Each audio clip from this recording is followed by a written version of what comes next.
Hello, educators. I'm so excited to meet you at Transform 2020. My name is Kwadwo Yeboah Konadu.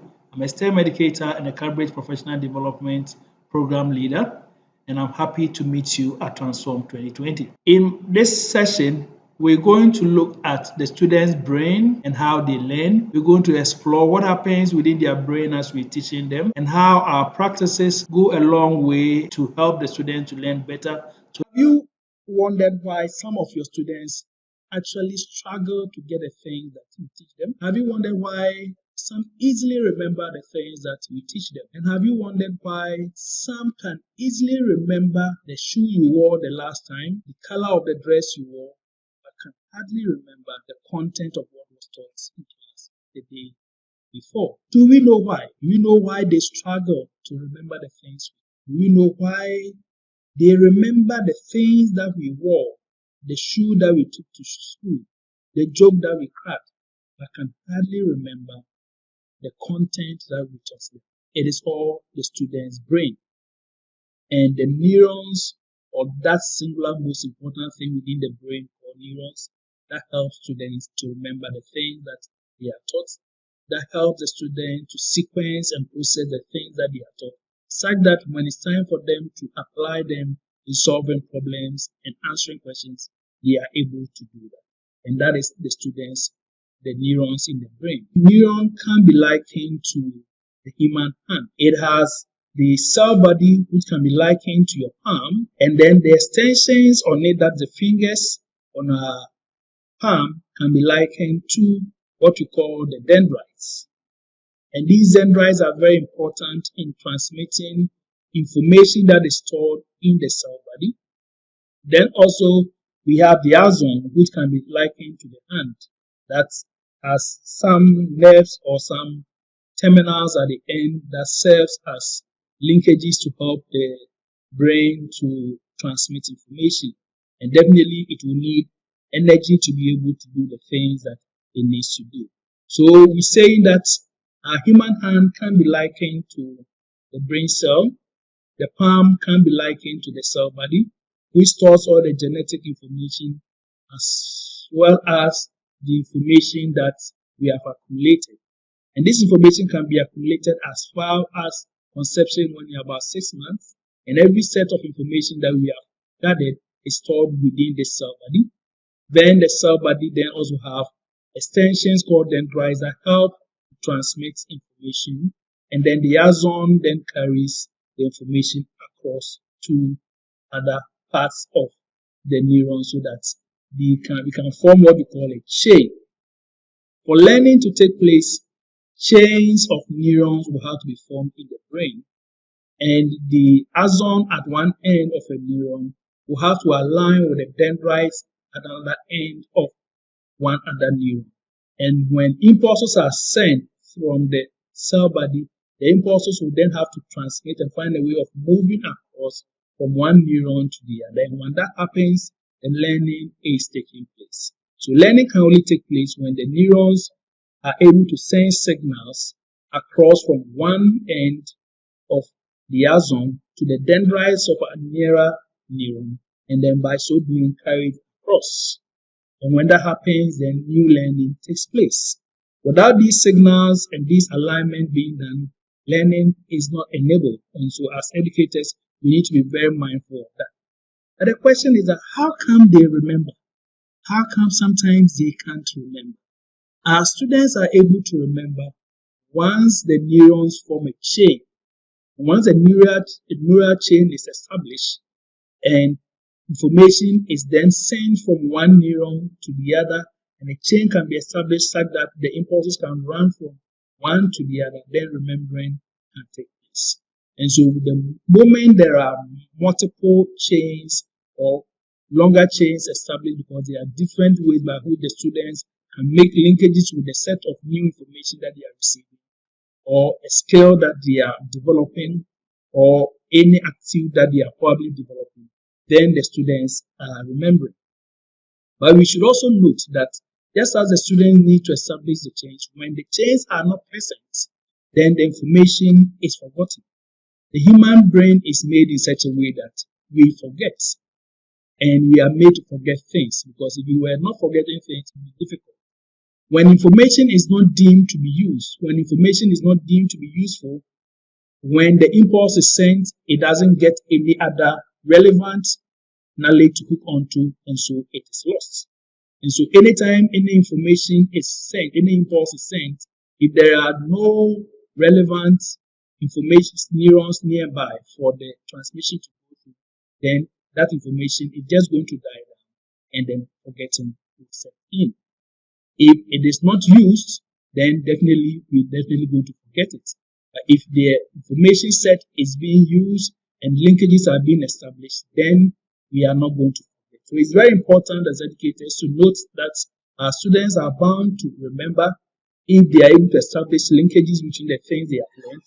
They are also bound to forget if the linkages are established. If there's no proper relevant previous knowledge, something within the brain already, which a new set of information can hook onto within one other neuron, then forgetting is set to happen, and the students will not remember the things that we have taught them.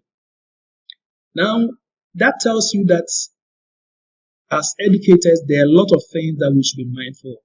There are a lot of practices that we need to be very deliberate about, so that our learners will continuously be able to utilize how their brain functions through the practices that we do, so that they can easily excel. First practice that we need to all look at is the way information is introduced to students so that they can process it.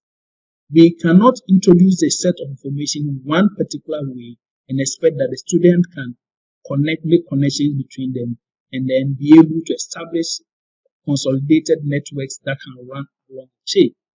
We all know that information is normally passed on to the student through voice, through the sense of sight, where the students actually see what we are demonstrating. Probably will watch a video, or probably get the opportunity to practice by writing something down, or probably working on something.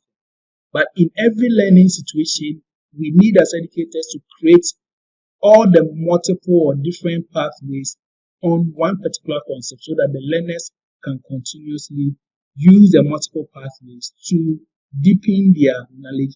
And once there are multiple pathways, if the child saw what the answer will look like when we simplify an equation, they saw the processes that you have to go through to simplify an equation, they heard somebody explain, they are able to make the linkage between the things they heard through sound, the things they saw, and if they got the chance to do, they are able to now help make stronger connections, which will then help them to transmit the information and store the information in such a way that they are able to remember and apply it when they are called on to do so. It's also very important as educators to be very mindful of the way we teach our students, the opportunities we give them to be able to consolidate the things that they learn. Research tells us that when the students are given the opportunity to read and reread whatever they are learning, chances are that they will not do as much better as the student who reads, pause, and then reviews what they have read through questions, review questions typically, answer the review questions, find out what they were able to do, why they got these things right, why they made the mistakes here, and then go back to recorrect themselves so that they can move on. Such a student is likely to score better, is likely to be able to make stronger consolidation of the things they have learned, such that they can always come back to use it in better ways and better. Educators need also to be very mindful that in teaching concepts, we are not using the single approach, but rather we are using the mixed approach. And let me illustrate this with the example of teaching, say, the concept of transformation, which is movement of shapes. The traditional or classical approach is to start with one concept, say sliding, and then move on to enlargement, move on to reflection, move on to rotation. But then when you do that, and the student have to move on from one to the other, they can hardly make connection between all these different aspects of transformation that are so linked to the fact that each of the shapes is going through movements. And so instead of approaching it in one particular concept or area at a time. When the student get the opportunity to see it in its generality, to see how they are linked, how they are related, how this particular shape has been translated, how this shape has been reflected, how the same shape has been enlarged, and how the same shape has been rotated, the student get the opportunity to see the differences in each of the types of movement, and then form within himself the kind of storage cues that will help him see the difference and see how these things occur. When this happens, you are enabling deeper learning where the students make connection to whatever they have learned. And so a mixed approach in our teaching, instead of looking at the concept in isolation, but seeing how related concepts and teaching them together, giving the students a general overview of how the concepts are related before they move on to probably having an extended hand at it, is going to help the students to do much better. Another thing that we need to look at is look at the time within which the content is learned. You can look at it in terms of whether you pick every content to be done in, say, 4 hours in one block. If they have to learn the concept in 4 hours or 5 hours, and they have to sit for 5 hours to learn that concept, it leads to cramming, and little remembrance is going to be. The student is going to have little remembrance. But the student, however, is likely to remember more if they have spacing between the things they learn. If they took time to learn within 1 hour and had a break and did something else to interlace whatever they are learning, and then come back another hour to do it, and they spread their 5 hours over a period of time or some days, that child is bound to remember more and is bound to have more linkages formed so that they can do well. And so we highly recommend that as an educator, make sure that as opposed to giving the students a massing approach, a cramming approach, give them the opportunity to have a spacing approach. It means that in planning the concepts you are teaching, spread them over time. Don't use one particular lesson to teach everything about a concept and say, you finish. Yes, it's good for you, you may have finished, but the learner is at the center of what you do.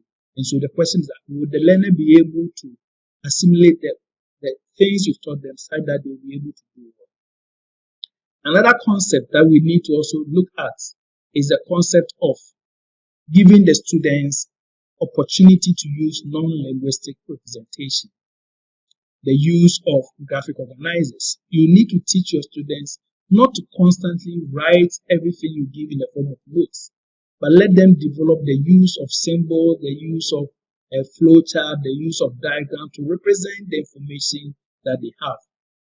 Give the students opportunity to look at the notes and give a summary of the notes by identifying what is the key point and how each of the key points are related using mind maps and then other things that the students are doing. And so within the project, the students can identify the key thing that they are trying to learn. Then they see how the key other concept that relates to them. And then for each of them, make annotations of all the other things that are needed to make sure the full concept is done. It's how interesting to be that instead of giving your students notes or just asking them to copy notes, ask them to make a mind map of the information set that they are getting, and then let them explain how the information set is related.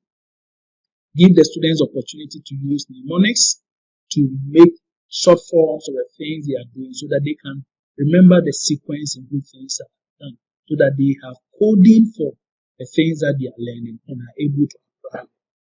Then also give your students the opportunity to have deep learning. And deep learning is when the student is able to ask himself questions about what he's learning, is able to make application of the things that he's learned, is able to see the connection between the things he's learned and other things that he probably has learned already, and be able to now apply it in solving problems. When your students have the opportunity to experience deep learning, to have the whys related to what they are learning, make them wonder, I wonder why this is so. I want to see the difference between this and the other concept that we learned earlier on. That student is now thinking about their own learning, and they are able to remember, because the more they think about it, they find different ways of storing the information. They find things that can help them remember the things that they learned. And then finally, it's also very important that as an educator, you let your learners know the set intention that you have for the lesson. Don't ever go to the class and then write a topic and expect that the students know that we are learning about this topic. That is it. What is it that each child should be able to do? What is the set objective? What is the aim? The aim is that at the end of this particular lesson, each of us will be able to add fractions. Now, when we are successful at adding fractions, what is it going to look like? And so what is the success criteria? What outcomes are we expecting? If it's a matter of producing an essay, then what is the set objective? So we need to define the set objective of aim so that students will be able to move with that set objective of aim. And then based on that, be able to evaluate and ask themselves questions whether they've been able to achieve the objective. If at the end of the day, I look back and said, I set out to write an essay about my own family. And then in looking at what I've been able to produce, I've brought in elements which does not talk about my own family. It then serves as a source criteria for me to evaluate my own work and then see that my work has not yet met the bar that was set for it. As educators, I want to encourage you to make sure that your practices are in line with the way the learners learn, that the various occurrences that go on in the students' brain are all used to make sure that their learning is enabled and they are successful at their own learning. Let's make sure that we give the students the opportunity to practice. Let's make sure that students have opportunity to have multiple pathways to receive the set information. Let's not go and then the only way by which we introduce new things to our students is telling them, is about talking. We need to make sure that there are multiple opportunities given such that within the same class or within the same lesson, I can choose to receive it through listening, through watching, through doing. Let students have the opportunity to use non-linguistic representation. Instead of just asking them to copy notes, give them the opportunity to make a summary of the notes that we've given them using graphic organizers. Let them indicate the processes that something goes on through a flowchart. Let them form their own mnemonics about the things that they have learned. Give the students the opportunity to spread their learning over time rather than cram it within a short space of time. Give your students the opportunity to see the relationship between concepts that are related on the same topic and then see the big picture for the concept so that in learning, they can easily draw a comparison between the things they are learning and be able to apply it and form a deeper learning for the things they do and be able to succeed as well. I'm sure that in a post-pandemic era, if the students are made autonomous about their own learning, they are going to be able to learn and succeed at what they do. Thank you very much for spending this time with me, and I'm hoping that our learners are going to be much enabled. They are going to be better because we are educators that take advantage of the way learners learn, take advantage of how things work within their own, to plan and sequence our own lessons and our own teaching so that we are successful. Thank you for listening to me and have a wonderful time. Bye-bye.